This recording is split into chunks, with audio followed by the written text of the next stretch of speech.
Hello बच्चों, कैसे हैं आप लोग। उम्मीद करती हूँ आप सब अच्छे होंगे। तो आज हम करने वाले हैं मोशन चैप्टर का क्विक रिकैप। इस चैप्टर के जितने भी इम्पोर्टेंट फॉर्मूलाज हैं, डेफिनेशंस हैं या कंसेप्ट्स हैं, उनको मैं इस वीडियो में कवर करूंगी ताकि आप लोगों के लिए एग्जाम के लिए एक ही जगह पे शॉर्ट रिकैप हो जाए और एग्जामिनेशन में जब आप लोगों के पास टाइम नहीं होता, आप इस वीडियो को देखें और आपका पूरा का पूरा चैप्टर रिवाइज हो जाए। तो चलिए स्टार्ट करते हैं। देखो बच्चों, इस चैप्टर का जो पहला कंसेप्ट है वो है डिस्टेंस एंड डिस्प्लेसमेंट। तो चलो एक गेम खेलें। इस मास को हमें इस हाइट तक पहुंचाना है। तो इसके दो तरीके हो सकते हैं, या तो भाई ये इस पाथ को फॉलो करते हुए इस हाइट तक पहुंच जाए। अगर ये इस तरीके से पहुंचेगी तो ये बहुत ही लंबा रूट हो गया। ठीक है, तो इसको हम क्या बोल सकते हैं, the total sum of the path covered. ठीक है, total sum of the path covered ही होता है डिस्टेंस, राइट। तो डिस्टेंस की यूनिट होती है किलोमीटर्स या फिर मीटर्स। अब दूसरा जो वे हो सकता है वो हो सकता है कि वो उड़ के जाए, सीधी अपने हाइट में पहुंच जाए। तो ये क्या हुआ, this is the shortest path covered, सबसे छोटा रास्ता जिसको वो तय करते हुए अपने हाइट तक पहुंच गई। तो द शॉर्टेस्ट पाथ होता है between the initial position and the final position, उसी को हम बोलते हैं डिस्प्लेसमेंट। डिस्टेंस और डिस्प्लेसमेंट की यूनिट सेम होती हैं। चलिए एक और एग्जांपल से समझ लें। अगर ए पॉइंट से किसी को बी पॉइंट तक जाना है, या तो वो पूरी पाथ को कवर करके जा सकता है, ठीक है, तो ये बहुत लॉन्ग रूट हो जाएगा जिसको हम बोलेंगे डिस्टेंस, और शॉर्टेस्ट पाथ भी ले सकते हैं इनिशियल से फाइनल पोजीशन पे, जिसको कि हम बोलेंगे डिस्प्लेसमेंट। ठीक है, नाउ बच्चों, डिस्टेंस जो होता है एक स्केलर क्वांटिटी होता है। स्केलर मींस कि इसका सिर्फ और सिर्फ मैग्नीट्यूड होता है, इसके पास कोई भी डायरेक्शन नहीं है। While displacement is a vector quantity, मतलब इसका मैग्नीट्यूड भी है और साथ ही साथ हम इसका डायरेक्शन भी बताना पड़ता है। लाइक 20 मीटर नॉर्थ या 20 मीटर साउथ, तो हम इसके साथ में डायरेक्शन भी बताना पड़ेगा। नेक्स्ट कंसेप्ट हमारा है स्पीड का। स्पीड हम सबको पता है, स्पीड होता है distance covered per unit time. किसी भी व्हीकल ने कितना डिस्टेंस कवर करा और कितना टाइम लिया उस डिस्टेंस को कवर करने में, that is called speed. Speed को फाइंड आउट करने के लिए हम इस टाइप से ट्रायंगल बना लेंगे। तो आप क्या कर सकते हो, अगर तो आपको स्पीड निकालनी है तो क्या हो जाएगा, डिस्टेंस ओवर टाइम। अगर आपको टाइम निकालना है तो क्या होगा, डिस्टेंस ओवर स्पीड। और अगर आपको डिस्टेंस निकालना है तो क्या हो जाएगा, स्पीड इनटू टाइम। स्पीड की यूनिट क्या होगी, स्पीड की यूनिट होती है मीटर पर सेकेंड। इसी के साथ हम अपने नेक्स्ट कंसेप्ट पे आ जाते हैं। हमारा नेक्स्ट कंसेप्ट है एवरेज स्पीड। तो एवरेज स्पीड क्या होती है बच्चों, एवरेज स्पीड का मतलब होता है किसी भी व्हीकल ने जो डिस्टेंस कवर करा है वो टोटल हमें डिस्टेंस लेना है और उसी को डिवाइड कर देना है टोटल टाइम टेकन से। ठीक है, लाइक इस ऑब्जेक्ट ने डिस्टेंस कवर करा D1, D2, T3 किसी जगह पे पहुंचने के लिए, और उसने टाइम लिया T1, T2, T3। ठीक है, तो इनको आप सम करके डिवाइड कर दोगे और आपको मिलता है आपका एवरेज स्पीड। एवरेज स्पीड की यूनिट भी सेम होती है, दैट इज मीटर पर सेकेंड। तो इसी के साथ हम हमारे नेक्स्ट कंसेप्ट पे आ जाते हैं, जो कि है वेलोसिटी। अभी हमने पढ़ा था कि स्पीड क्या होती है, स्पीड होती है distance covered per unit time. ठीक है, velocity is nothing but it is speed with the direction. अगर आप स्पीड को डायरेक्शन दे दोगे तो उसी को हम बोलते हैं वेलोसिटी। स्पीड होती है डिस्टेंस पर यूनिट टाइम, तो वेलोसिटी का क्योंकि डायरेक्शन है तो ये हो जाएगा डिस्प्लेसमेंट ओवर टाइम, राइट। तो वेलोसिटी होता है स्पीड विद डायरेक्शन, और यूनिट सेम होगा। स्पीड का यूनिट था मीटर पर सेकेंड, वेलोसिटी का यूनिट भी होगा मीटर पर सेकेंड। तो अब आप देख सकते हो आपके सामने यहाँ पे दो टेबल्स हैं। चलिए फर्स्ट टेबल को हम सेपरेट करते हैं। ये एक ऑब्जेक्ट है जो कि कांस्टेंट स्पीड से चल रहा है। ठीक है, टाइम देखिए, टाइम दिया हुआ है 0, 1, 2, 3, 4 सेकेंड्स। पोजीशन यानी कि डिस्टेंस दे रखा है उस ऑब्जेक्ट का। सपोज करो एक कार है, ठीक है, वो 0 सेकेंड्स में 0 मीटर चलती है, 1 सेकेंड में 6 मीटर चलती है, 2 सेकेंड्स में 12 मीटर डिस्टेंस कवर करती है, 3 सेकेंड्स में 18 एंड 4 सेकेंड्स में 24। तो अगर आप डिस्टेंस में डिफरेंस देखोगे तो आप देखोगे कि ये कांस्टेंट है। ठीक है, 0 से 6 मतलब 6 मीटर कवर करा उसने 1 सेकेंड में। नेक्स्ट 1 सेकेंड में उसने 6 से 12 यानी कि 6 मीटर कवर करा।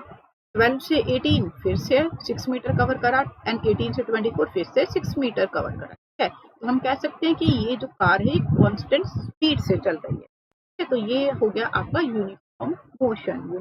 मोशन मतलब when the object cover equal distance in equal interval of time, we say it is uniform motion. Next table में भी टाइम आप देख सकते हो 0, 1, 2, 3, 4 सेकेंड दे रखा है। 2 सेकेंड में ये कार 0 मीटर चलती है, 1 सेकेंड में 1 मीटर चलती है, नेक्स्ट 2 सेकेंड में 4 मीटर चलती है, 3 सेकेंड्स में 9 मीटर एंड 4 सेकेंड्स में 16 मीटर।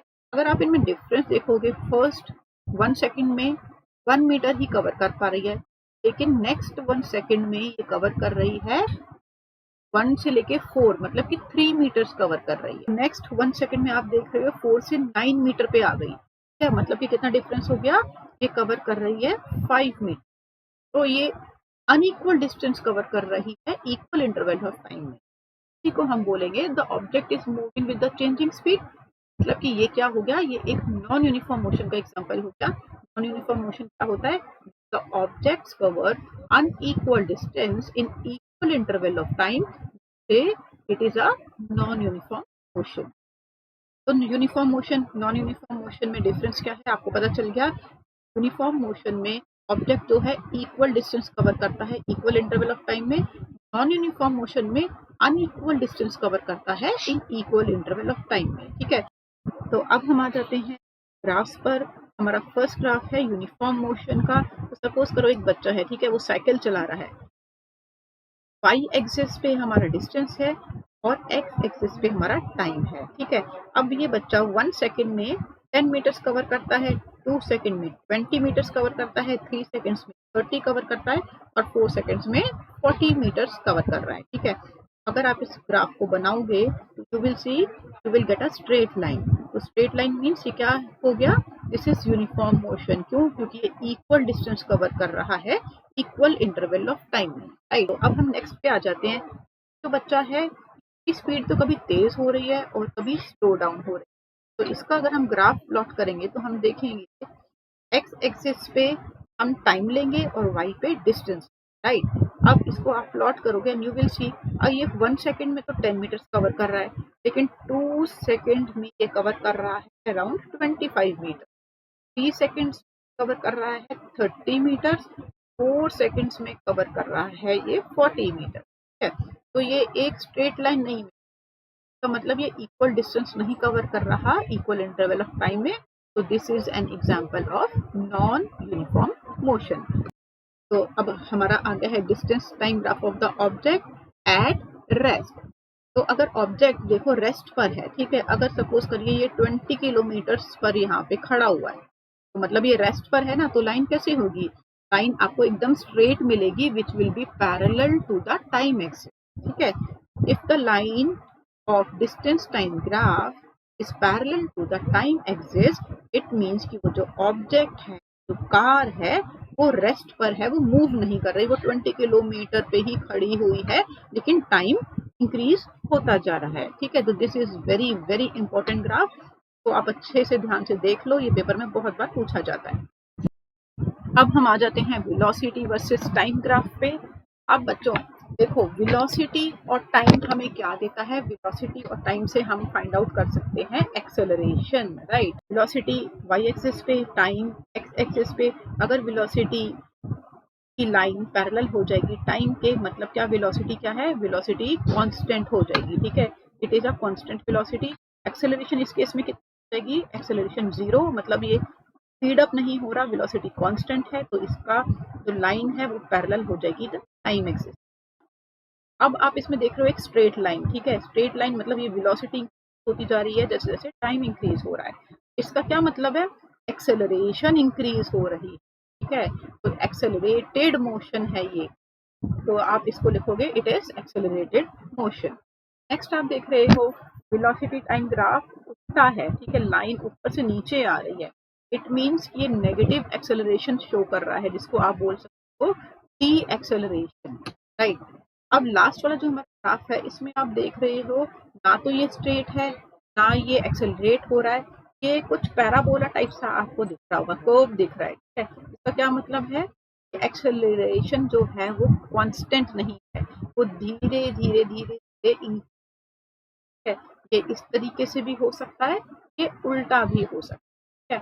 तो जब एक्सेलरेशन कांस्टेंट नहीं होगी तो वो आपको एक कर्व लाइन दिखाई। ओके, तो डिस्टेंस टाइम ग्राफ से हमें क्या मिलेगा, speed is equal to distance over time पढ़ा था हमने। तो डिस्टेंस टाइम ग्राफ से हम क्या फाइंड आउट कर सकते हैं, डिस्टेंस टाइम ग्राफ से हम स्पीड फाइंड आउट कर सकते हैं। तो स्लोप इसका हमें देता है स्पीड। तो चलिए हम एक क्वेश्चन को इंटरप्रेट करना सीखते हैं। वाई एक्सिस पे स्पीड है, एक्स एक्सिस पे टाइम है सेकंड्स में। अगर एक स्ट्रेट लाइन मिले आपको तो इसका क्या मतलब है, स्पीड और टाइम हमें क्या देता है, एक्सेलरेशन। तो ये अगर ये स्ट्रेट लाइन ऊपर की तरफ जा रही है तो ये है कांस्टेंट एक्सेलरेशन, ठीक है, एक्सेलरेटेड मोशन, मतलब इसका स्पीड इंक्रीज होता जा रहा है, ठीक है। फिर इस पॉइंट से इस पॉइंट तक आप देख रहे हो कि हमें एक स्ट्रेट लाइन मिल गई। इसका क्या मतलब है कि एक कांस्टेंट स्पीड से चल रहा है। अगर ये 10 मीटर पर सेकंड पर है तो ये 10 मीटर पर सेकंड से ही मूव होता जा रहा है, ठीक है। अब इस पॉइंट पे आके आप देख सकते हो ये नीचे की साइड जा रहा है, क्या नीचे की साइड जा रहा है, मतलब ये डी एक्सेलरेटेड मोशन है, इसकी स्पीड कम होती जा रही है, ठीक है। तो इस टाइप के आपको बहुत सारे क्वेश्चंस आने वाले हैं, इसके लिए आपको ये रीड करना अच्छे से आना चाहिए। And area under the slope gives us distance. अगर डिस्टेंस फाइंड आउट करना है हमें टाइम ग्राफ से तो हम क्या कंसिडर करेंगे, तो स्लोप के अंदर का एरिया है that give us distance. Okay, now here is a question for you. We have 4 graphs, आप देख रहे होंगे 1 2 3 एंड 4, आपको 4 ग्राफ दिख रहे हैं सामने डिस्टेंस टाइम ग्राफ के। आपको मुझे कमेंट करके बताना है कि इनमें से कौन सा वाला ग्राफ गलत है। एक ऑप्शन भी हो सकता है, 2 ऑप्शन भी हो सकते हैं। तो ध्यान से देखिए कौन सा ग्राफ पॉसिबल नहीं है और क्यों पॉसिबल नहीं है, उसका आंसर भी मुझे कमेंट सेक्शन में बताइए। तो अब हम आ जाते हैं हमारे लास्ट कंसेप्ट पे, that is circular motion. Suppose करो एक ऑब्जेक्ट ए है, ठीक है, कोई भी ऑब्जेक्ट है ए, वो पूरे सर्कल का राउंड अबाउट लेके वापस ए पे आ जाता है। तो इसका हमें निकालना है distance as well as displacement. तो डिस्टेंस क्या होगा बेटा, डिस्टेंस क्या होगा, एक सर्कल का वो होगा उसका सर्कमफ्रेंस। सर्कमफ्रेंस का फॉर्मूला होता है 2πr, इसका डिस्टेंस हो जाएगा 2πr। इसका डिस्प्लेसमेंट कितना हुआ, इनिशियल पोजीशन भी ए थी और वापस घूमकर वो वापस ए पे आ गया, तो फाइनल पोजीशन ए हो गई। तो हमने पढ़ा डिस्प्लेसमेंट क्या होता है, it is the shortest distance between the initial and the final position, तो ये हो जाएगा 0। अगर मैं आपको बोलती हूँ डिस्टेंस निकालो हाफ सर्कल का, ठीक है, सपोज करो एक ऑब्जेक्ट ए यहाँ से स्टार्ट होता है, ठीक है, और बी पर जाके स्टॉप हो जाता है, और इस सेमी सर्कल का मैं आपको रेडियस दे देती हूँ 7 सेंटीमीटर। तो इसका पहले निकालो डिस्टेंस। तो डिस्टेंस क्या हो जाएगा, हाफ इंटू 2πr, 2 से 2 कैंसिल हो जाएगा, क्या बच गया πr, तो ये हो गया इसका डिस्टेंस। अगर मैं बोलती हूँ इसका मुझे बताओ डिस्प्लेसमेंट, तो डिस्प्लेसमेंट क्या हो जाएगी, डिस्प्लेसमेंट होता है shortest path between initial and final position. तो देखो इनिशियल पोजीशन ए है, फाइनल पोजीशन बी है, सबसे छोटा पाथ तो यही है, और मैंने इसकी आपको रेडियस भी बता रखा है 7 सेंटीमीटर। तो 7 + 7 कितना हो जाएगा, 14 centimetre is the displacement. I hope आपको चैप्टर अच्छे से समझ आ गया होगा, क्विक रिकैप हो गया होगा। वीडियो अच्छी लगी हो तो लाइक करना, सब्सक्राइब करना और कमेंट करके बताना कि अगर आपको इस टाइप की और भी किसी चैप्टर की वीडियो चाहिए तो मैं आपके लिए जरूर उसको लेके आऊंगी। चलिए, तो तब तक के लिए प्रैक्टिस करते रहिए। Best of luck and bye.